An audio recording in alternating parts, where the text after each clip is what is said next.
સંજેલીમાં નવીન કોલેજની જમીન ફાળવવા તેમજ બાંધકામ કરવા ટીડીઓને રજૂઆત. તાલુકાના વિદ્યાર્થીઓને સિંગવડ, ઝાલોદ, સંતરામપુર સહિત અભ્યાસ કરવા મજબૂર. તાત્કાલિક કોલેજની જમીન ફાળવી બાંધકામ થાય તે માટે આદિવાસી પરિવાર દ્વારા ઉગ્ર માંગ. સંજેલી તાલુકો 57 જેટલા ગામો ધરાવતો આદિવાસી બહુલ્યો ધરાવતો તાલુકો છે. સંજેલી તાલુકો લેવલે સરકારી કોલેજના અભાવના કારણે વિદ્યાર્થીઓ દાહોદ, સિંગવડ, ઝાલોદ, સંતરામપુર સહિત દૂર દૂર સુધી અભ્યાસ કરવા માટે મજબૂર બન્યા, જેથી વિદ્યાર્થીઓને ભારે હાલાકીનો સામનો વેઠવાનો વારો આવ્યો છે. સંજેલી તાલુકામાં હાલ જ નવીન સરકારી કોલેજ અને વાણિજ્ય કોલેજની મંજૂરી મળી છે, તો વહેલી તકે જમીન ફાળવણી કરવામાં આવે અને તાત્કાલિક બાંધકામ કરવામાં આવે જેવી આદિવાસી પરિવાર દ્વારા તાલુકા વિકાસ અધિકારી કુણાલ ડામોરને આવેદન આપી માંગ કરવામાં આવી.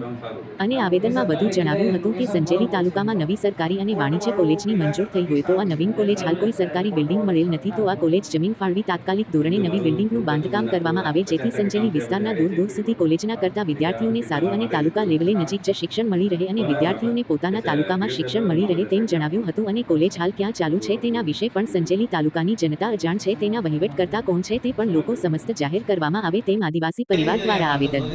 પ્રતિનિધિ કપિલ બારિયા, સંજેલી.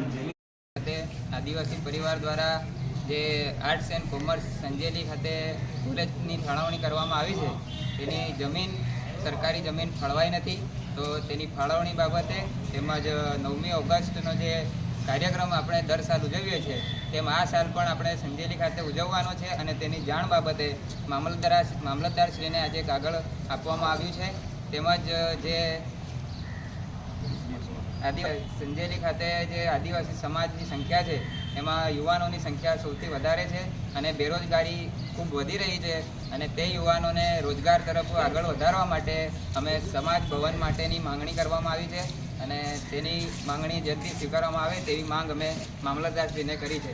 જય જોહાર, જય આદિવાસી, જય ભીલ. આપનું નામ? મારું નામ વસિયા ધ્રુવરાજ સુરેશ ચંદ્ર.